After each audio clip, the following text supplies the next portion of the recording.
ውድ የቻነል ተከታታዮች እንዴት አላችሁ? በዛሬ ይዤላችሁ የመጣሁት በዓለም አቀፍ ንግድ ውስጥ የምንጠቀምባቸው ዋና ዋና ሰነዶች ምንድናቸው፣ ሊይዟቸው የሚገቡ መረጃዎች ምን ይመስላሉ የሚለውን ይሆናል። ይህንን እንዳቀርብ ዋናው ያስገደደኝ ነገር ምንድነው? በዚህ በዓለም አቀፍ ንግድ ውስጥ የሚከሰቱ ብዙ ችግሮች አሉ። አንዳንዴ ለምሳሌ እቃ ከወደብ ላይ መነሳት በሚገባበት ሰዓት ሳይነሳ ለሳምንታት እንዲቀመጥ ይሆናል። ከነዚህ ውስጥ እንደ ምክንያት የሚጠቀሱት እነዚህ ዋና ዋና ሰነዶች ምንላቸው የኮመርሻል ኢንቮይስ፣ ፓኪንግ ሊስት፣ ቢል ኦፍ ሌዲንግ፣ ሰርቲፊኬት ኦፍ ኦሪጂን አንድም ባለመሟላታቸው ወይም ደግሞ አንድም ሊይዙት የሚገባ መረጃ ባለመያዛቸው ሊያሳዩት የሚገቡ መረጃዎችን ባለመያዛቸው የሚፈጠር መስተጓጎል ነው።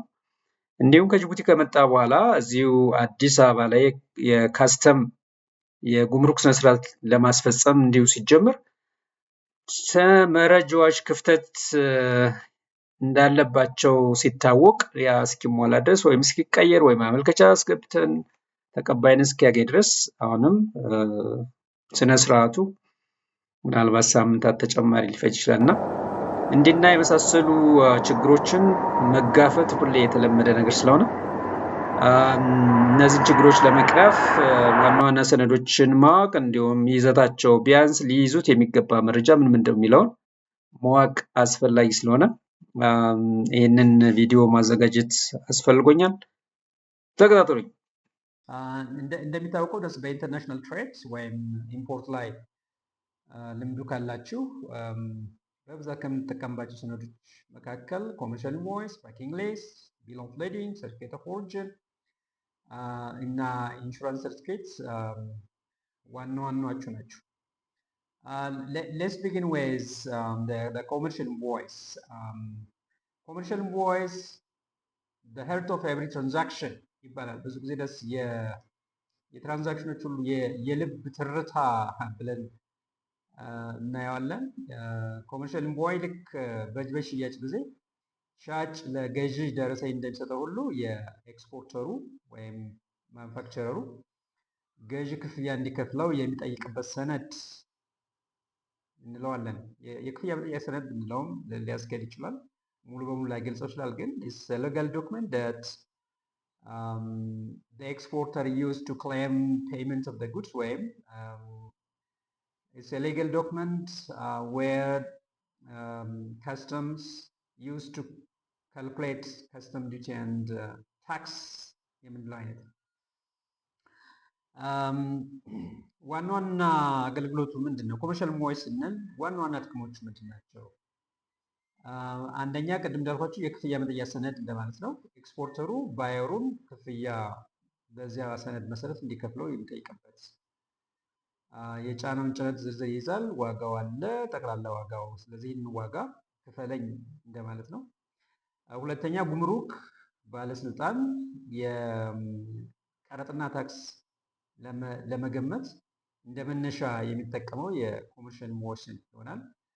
ሶስተኛ ባንክ ሰነዱ እንደደረሰው ከኛ ክፍያ ሰብስቦ ወደ ኤክስፖርተሩ ወይም ወደ ሰፕላየሩ የሚያስተላልፈው ኮመርሻል ኢንቮይስ ላይ የተጠቀሰውን አማውንት መሰረት በማድረግ ይሆናል ማለት ነው። ቀጣይ ጥያቄ ምንድነው? አንድ ኮመርሻል ኢንቮይስ ሊይዛቸው የሚገቡ መረጃዎች ወይም መያዝ ያለበት የግዴታ መያዝ ያለበት መረጃዎች ምንድን ናቸው? ኢንቮይሱን ኢንቮይስ የሚያደርገው ምንድን ነው የሚሉትን ነው። ወይም ማንዳተሪ ኮንቴንትስ እንላቸዋለን። ነምበር 1 የሻጭ ስምና አድራሻን፣ የገዥ ስምና አድራሻን ወይም በሌላ አነጋገር ኤክስፖርተርስ ኔምስ ኤንድ አድሬስ እና ኢምፖርተርስ ኔም ኤንድ አድሬስ። ይህ አንዱ መረጃ ነው። ሁለተኛው ማንኛውም የኮመርሻል ኢንቮይስ ሪያሊ ነምበርድ ወይም የራሱ ኢንቮይስ ነምበር ኤንድ ዴት አለው። ሶስተኛ ዲስክሪፕሽን ኦፍ ጉድስ ምንለው ነው። ስለ እቃው ዝርዝር መናገር፣ ምንድነው የተጫነው እቃ። ይሄ ኮመርሻል ኢንቮይስ ክፈሉኝ የሚለው የትኛው ምን እቃ ተጭኖ ነው የሚለው ስለ እቃው ዝርዝር ይናገራል። ኤችኤስ ኮድ ምንለውን ይይዛል። እንደገና የእቃው ብዛት እና የአንዱ እቃ ዋጋ ደን ጠቅላላ ዋጋ ቶታል ኢንቮይስ ቫሊዩ የሚለውን ይይዛል። ከረንሲው ምንድን ነው? ኢትዮጵያ ብር ነው፣ ዶላር ነው፣ ዩሮ ነው የሚለውን ያሳያል። ሌላው ደስ ተርምስ ኦፍ ዴሊቨሪ እቃው የተጫነበት በምን ሁኔታ ነው?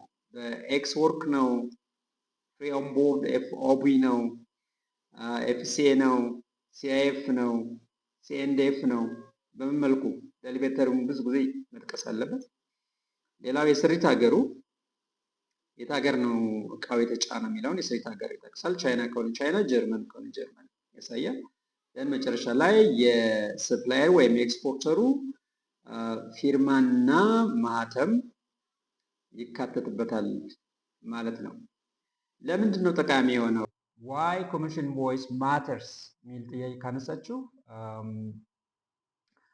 ቅድም የጠቀሷቸው ናቸው። ትክክለኛ የኮመርሻል ኢንቮይስ ቫሊዩ ለእኛም ለአስመጪዎች ለአካውንቲንግ ለቡክስ ኦፍ ሪከርድስ መነሻ መረጃ ነው።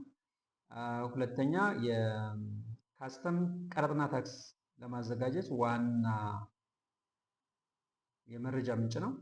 እንዲሁም ደግሞ ባንኮች የእቃውን ዋጋ ወደ ላኪ ወይም ኤክስፖርተር ለማስተላለፍ እንደ ምንጭነት እንደ ሶርስ ዶክመንት የሚጠቀሙት የኮመርሻል ኢንቮይስ እንደማለት። ስለዚህ ኮመርሻል ኢንቮይስ በኢንተርናሽናል ትሬድ ውስጥ በጣም አስፈላጊና ወሳኝ ሰነድ ነው ለማለት ነው።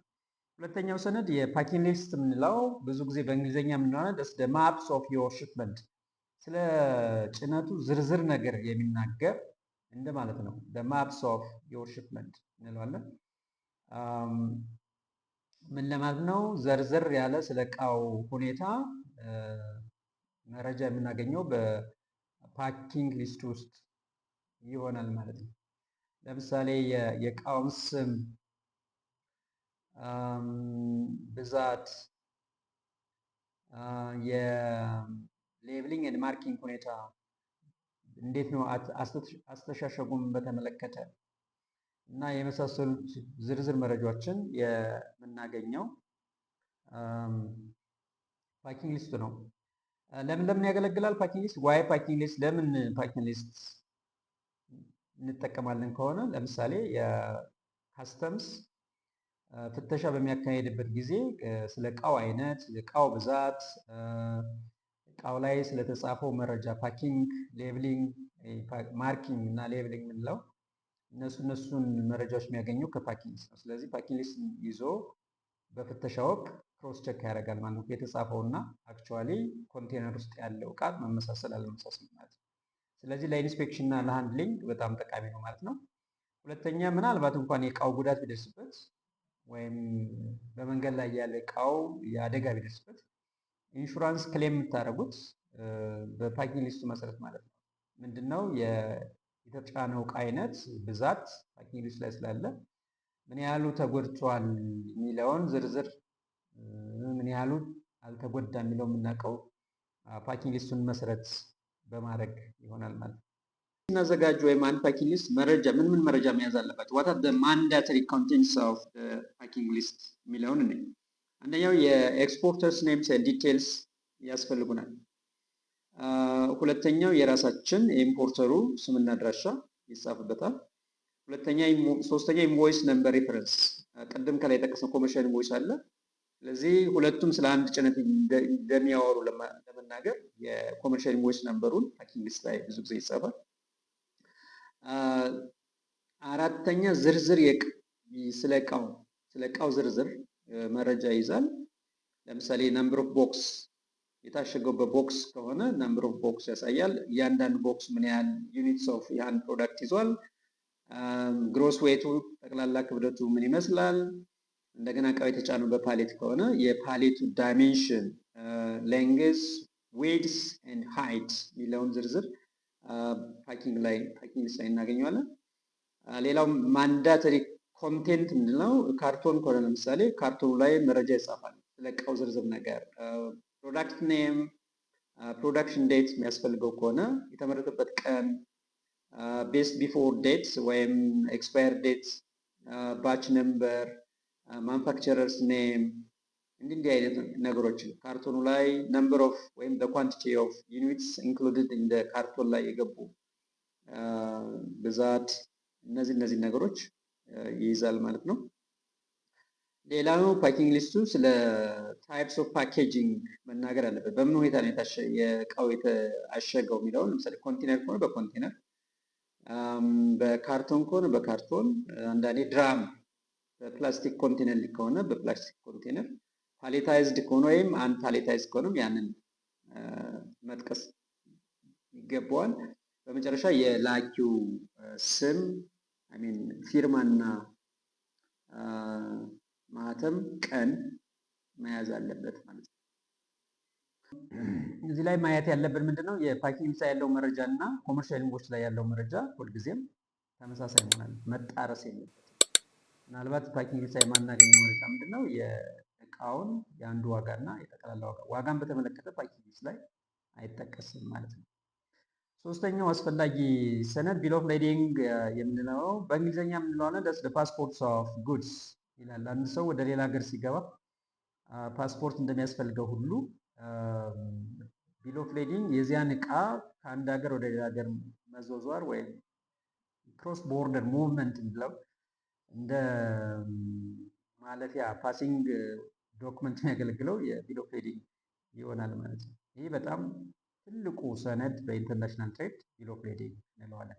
ሶስት ዋና ዋና ጥቅሞች አሉት ወይም አገልግሎቶች አሉት። አንደኛው ሪሲት ኦፍ ጉድስ እንደ ደረሰኝ ያገለግላል። ምን ማለት ነው? እቃው የተጫነበት ፖርት ኦፍ ሎዲንግ ላይ የኤክስፖርተሩ ወይም የእሱ ወኪል ለመርከብ ድርጅቱ እቃውን ማስረከቡን ማረጋገጫ ነው። እቃውን ለመርከብ ድርጅቱ ማስረከባችንን ያረጋግጥልናል ማለት ነው ቢል ኦፍ ሌዲንግ። ሁለተኛ እንደ ኮንትራክት ኦፍ ካሬጅ የትራንስፖርት ኮንትራክት እንበለው መርከብ ድርጅቱ ከአስጫኙ ወይም ከኤክስፖርተሩ ጋር እቃውን ከፖርት ኦፍ ሎዲንግ እስከ ፖርት ኦፍ ደስቲኔሽን የባህር ላይ ጉዞ ለማጓጓዝ መስማማቱን የሚያሳይ ነው።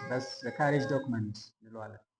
ሶስተኛው አገልግሎቱ እንደ የባለቤትነት ሰነድ እንለዋለን። የታይትል ኦፍ ኦነርሺፕስ ምን ማለት ነው? ማንኛውም ኦሪጂናል ቢል ኦፍ ሌዲንግ የያዘ ሰው የዚያኛው ጭነት ባለቤት ነው ማለት ነው።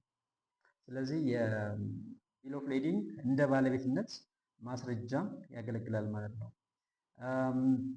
ዋት አር ዘ ፐርፐዝ ኦፍ ዘ ቢል ኦፍ ሌዲንግ እንላለን። አገልግሎቱ ከላይ ከተጠቀስነው እንዳለ ሆኖ አንደኛው አላውስ ዘ ባየር ቱ ክሌም ጉድስ አት ዴስቲኔሽንስ ቅድም እንዳለው ኦነርስ ነው። ቢሉን ከያዛችሁ ባለቤት ናቸው ማለት ነው። ስለዚህ እቃው ያለበት ቦታ ላይ ሄዳችሁ እቃውን ይሰጠኝ ብላችሁ የመጠየቅ መብታችሁን ይሰጣል ማለት ነው። ሁለተኛ this acts as a proof of shipment for banks ይላል።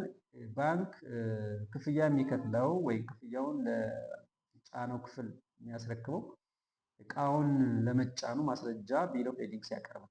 ስለዚህ የቢል ኦፍ ሌዲንግ አንዱ ዋናው ቅድም እንዳልነው እቃውን ለመጫኑ ማስረጃ እንደማለት ነው። ሶስተኛ ቅድም እቃው ዳሜጅ ቢደርስበት አደጋ ቢደርስበት ኢንሹራንስ ክሌም ለማድረግ ከምናስገባቸው ከፓኪንግ ሊስት በተጨማሪ የቢል ኦፍ ሌዲንግ ያስፈልጋል ማለት ነው። ሽፐር ኮንሳይኒ ኤንድ ኖቲፋይ ፓርቲ ላይ ሽፐር የምንለው እቃውን የጫነው እቃውን የሚልክልን ድርጅት እንደማለት ነው። ኮንሳይኒ ሁለት አይነት ሊሆን ይችላል። አንደኛ በባንክ ኤልሲ ወይም ሲኤዲ ሲሆን የራሱ ባንክ ኤልሲውን ወይም ሲኤዲውን የከፈተልን ባንክ ኮንሳይኒ እንለዋለን።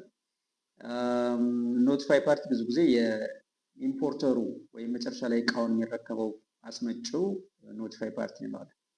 ሁለተኛው በጣም አስፈላጊ መረጃ ቢል ላይ የምናየው ፖርት ኦፍ ሎዲንግ ኤንድ ዲስቻርጅ የትኛው ፖርት ላይ የተጫነው የትኛው ፖርት ላይ ነው የሚራገፈው እንላለን። ቻይና ቢሆን ለምሳሌ የቺንዳኦ ፖርት ኦፍ ሎዲንግ ይችላል። ጅቡቲ ደግሞ ፖርት ኦፍ ዲስቻርጅ እና ሁለቱን መረጃዎች ቢል ላይ እናያቻለን ማለት ነው።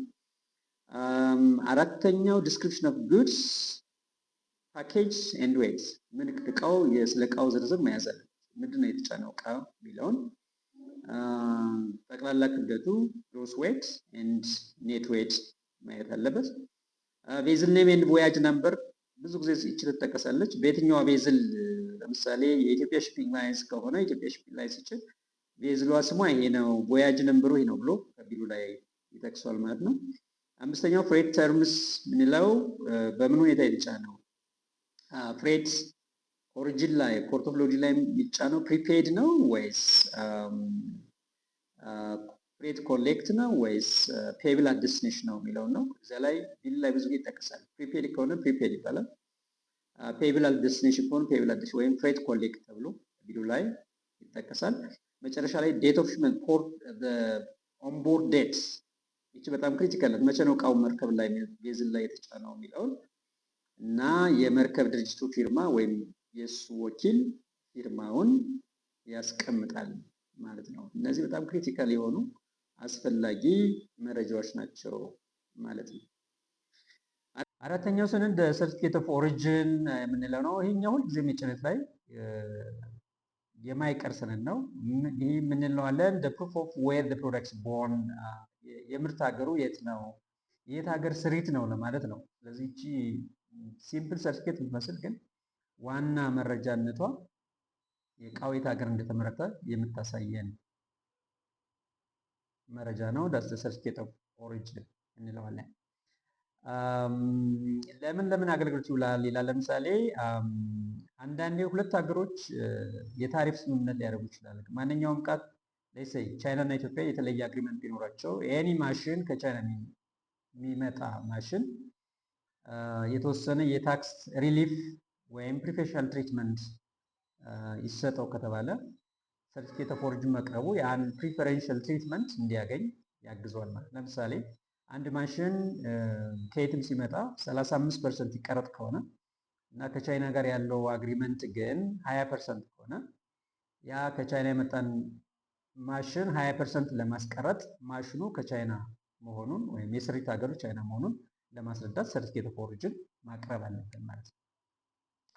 ስለዚህ የሰርቲፊኬት ኦፍ ኦሪጂን አንዱ አስፈላጊነት ትክክለኛውን ታሪፍ በገቢ በሚሆነው እቃ ላይ ለመጣል ያስችላል ማለት ነው። ሌላው እቃው የት ሀገር ስሪት እንደሆነ በግልጽ እንድንረዳ ያግዘናል ማለት ነው። ዋት አር ዘ ማንዴተሪ ኮንቴንትስ ሰርቲፊኬት ኦፍ ኦሪጂን ላይ ሊኖሩ የሚገቡ መረጃዎች ምንድን ናቸው? አንደኛ ኤክስፖርተር ኔም ኤንድ ኮንሳይን ዲቴልስ ላይ ላኪው ስምና አድራሻ፣ ሁለተኛ የኢምፖርተሩ ስምና አድራሻ ኮንሳይን እንለዋለን። ሶስተኛ ዲስክሪፕሽን ኦፍ ጉድስ የእቃው ዝርዝር እዚያ ላይ መጠቀስ አለበት። ኤችኤስ ኮድ መኖር አለበት። ካንትሪ ኦፍ ኦሪጂን ዲክላሬሽንስ የት ሀገር ስሪት መሆኑን መጨረሻ ላይ ሰርቲፊኬት ኦፍ ኦሪጂን ሰነዱ መጨረሻ ላይ የዚህ ሀገር ስሪት መሆኑን እናሳውቃለን የምትል አንድ አረፍተ ነገር አለች። እሷን የያዘ እንደማለት ነው። መጨረሻ ላይ የሰርቲፋይንግ ኦቶሪቲ ስታምፕ ኤንድ ሲግኔቸር ብዙ ጊዜ በቻምበር ኦፍ ኮመርስ ስለሆነ የሚዘጋጀው የትም ሀገር ቻምበር ኦፍ ኮመርስ ፊርማና ማህተም ይቀመጥበታል። በመጨረሻ የሚያስፈልገን ሰነድ የምንለው ኢንሹራንስ ሰርቲፊኬት ነው። ብዙ ጊዜ ይሄ ኢንሹራንስ ሰርቲፊኬት ፕሮሰስ ስንጀምር ገና ኢምፖርት ለማድረግ የፎሬክስ ፈቃድ ተፈቅዶልን ማመልከቻ ስናስገባ የሚጠየቅ ሰነድ ነው።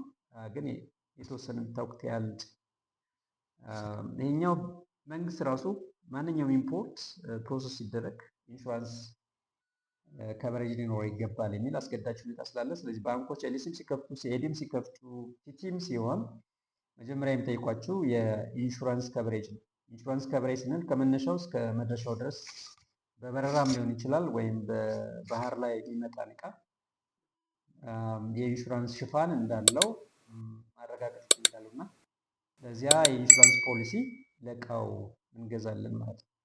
ስለዚህ አልቲሜት ጎሉ ምንድነው? ጀስት ኢን ኬስ something happens to the product or damage happens to the product we may have an insurance compensation እንደማለት ነው እና እቃውን ከአደጋ ወይም እቃው ላይ አደጋ ቢደርስ ካሳ ለማግኘት ኢንሹራንስ ያስፈልገናል ማለት ነው።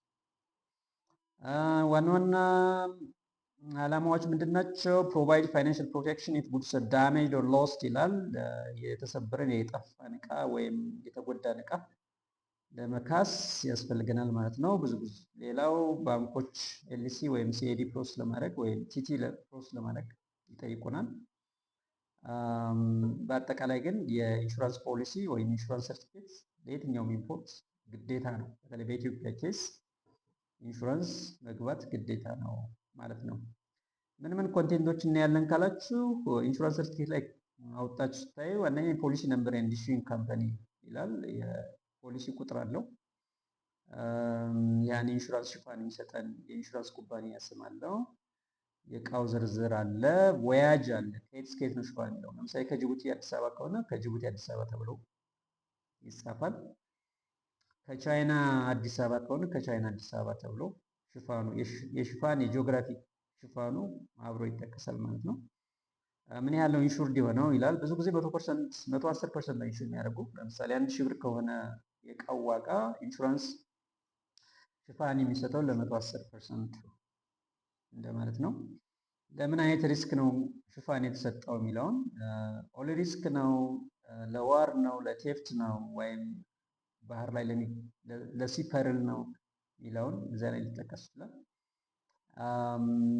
ክሌም ፕሮሲጀርስ ኤንድ ኮንታክት ኢንፎርሜሽን ጀስ ችግር ቢገጥም ያን ጥያቄ እንዴት ማቅረብ ይቻላል የሚለውን ለማሳይ ነው። ኤኒዌይ ደስ ኢንሹራንስ ሌላው አስፈላጊ ሰነድ ነው ማለት ነው።